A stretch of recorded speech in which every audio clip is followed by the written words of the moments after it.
Come on, Howard. Okay, Perry. I think I've got it framed right, so we're both being the shot. Okay, this is easy.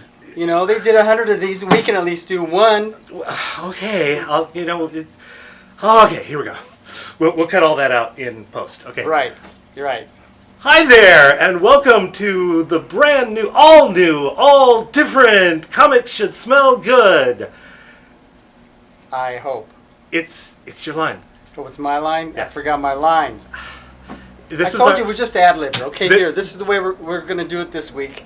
We're just going to sell you some comics. Come on in. Please. This is our regular weekly recommendations show. We got to get the people excited to come. Okay. I'm excited.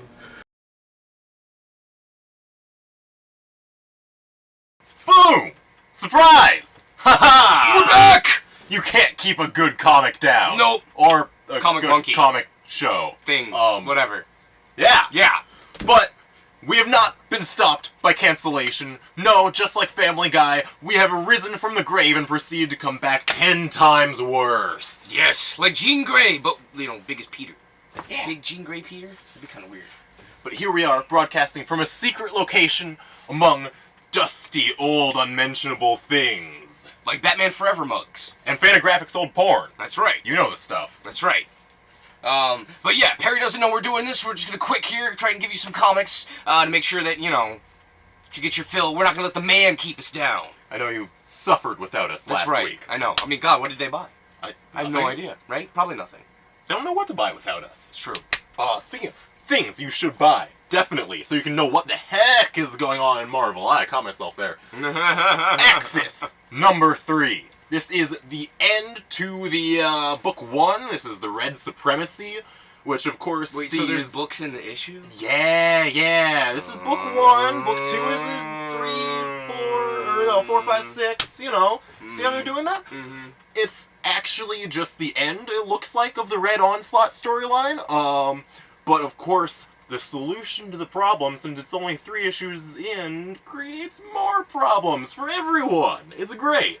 This issue has Lionel Yu taking over art duties from Adam Kubert, still working with Rick Remender, and just has a whole bunch of villains and heroes actually, teaming up for once. Weird. Huh. What else we got in this magic stack here?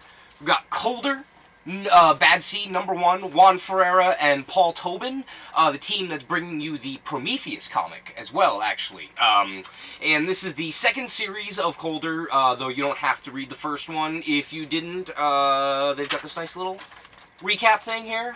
Boom. Or, you can buy the collection of the first one, which is still in print from Dark Horse. Absolutely, you could. But this dude, Declan, his body temperature is extremely low. It runs at, much lower than a normal human, which is why he's all blue and shit. But he has the ability to cure people's madness. So he actually goes around the street and, the mental hospitals and stuff and, gives you the touch. And you're not crazy anymore.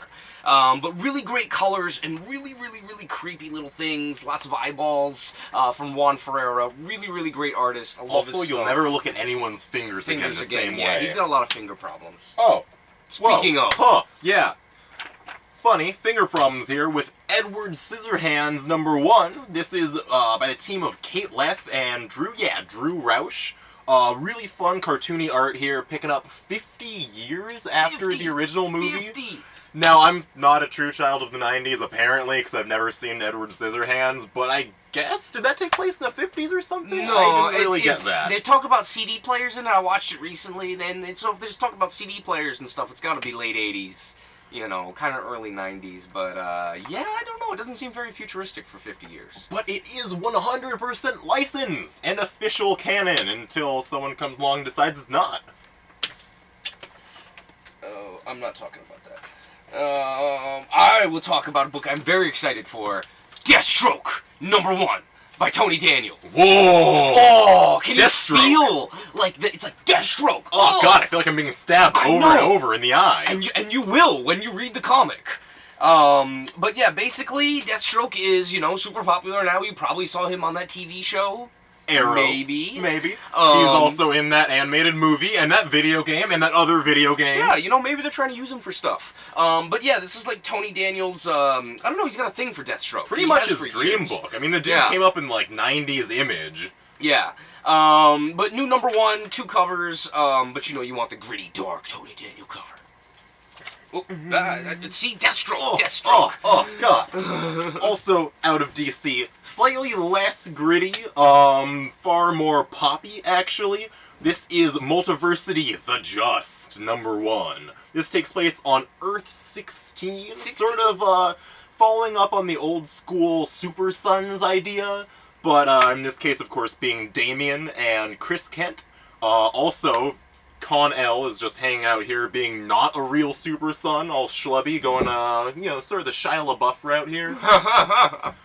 But this sort of follows the vain, super self-obsessed generation that, Grant Morrison has a lot to say about in this issue. I'm very excited. Very, very excited. Ben Oliver doing the art. Part 3 in the overall Multiversity thing. Continuum. In the continuum. I think it's just the Multiversity. The Multiversity. Yeah. Too many multiversities. More from DC Comics. ARKHAM Manor this week, #1. Art by Sean Crystal, written by Jerry Dugan, also who's been doing the Deadpool book. And Sean Crystal brought you Phantom X Max about maybe 6-8 months ago, which was really good. Or maybe that was last year. Might have been last year. But apparently Wayne Manor has now been kind of repurposed as ARKHAM Manor. Yeah, of course, in Batman Eternal, which you know. We didn't know that until some quick Googling today, but, yeah. He's brooding. Look at Batman. He broods. This is what you want in your Batman comics. That sort of also features a bit of Batman's old bag of tricks in the matches Malone category. Yeah. Not quite, but in the same vein, you Almost. know? And actually, we've got an Axis tie-in right here. This is the first Axis-devoted miniseries, I guess. This is Axis Hobgoblin. How many times can I say Axis? Following, of course, the original Hobgoblin, Roderick Kingsley, not the Hobgoblin who he had pretend to be the Hobgoblin before him, or the one after, or any of that. But he's sort of continuing on the business that he had going on in Superior Spider-Man, where he leased out supervillain identities. Of course, now, since it's Axis and everything is flipped, he is doing it for superheroes. One part supervillain, one part superhero, one part motivational speaker. Really interesting series here by Kevin Shinnick and Javier Rodriguez, the colorist and sometimes penciler of Daredevil. Very nice. And for all of you movie fans out there, Predator has returned. You got Aliens, you got Prometheus, you got Aliens versus Predator. But now, you have Predator, alone, killing many, many, many humans. Joshua Williamson and Chris Mooneyham, the guy doing Five Ghosts. Yeah, real good. If I need to explain the Predator to you, you have problems. You just need to go watch it, especially Predator 2. I will fight anybody on that Predator 2. That's right, Danny Glover. That's where it's at. So you're gonna fight me? Is that it? Anyway, but yeah, it's the Predator. Continues with the whole Fire and Stone thing. Dark Horse has really been rolling out the whole new Aliens Predator universe. Very excited. Very, very cool. And one final book for you here. It's a bit of a hefty one. This is the newest edition of Frank Miller's Ronin. Yes. The project that was actually, I believe, his first work at DC. Before Dark Knight Returns made him, like, the biggest name in comics for, like, 20 years. Yeah. This is the story of the time-lost spirit of a samurai who has to avenge his master's death against a shape-shifting demon. Definitely not Samurai Jack, although equally cool. Very close. This definitely has, a reference. Okay, I wouldn't say more robot arms, but better ones. Yeah, right. And it's a nice, it's got extra stuff in the back, and nice dust jacket, and... Did you hear that? Uh-oh.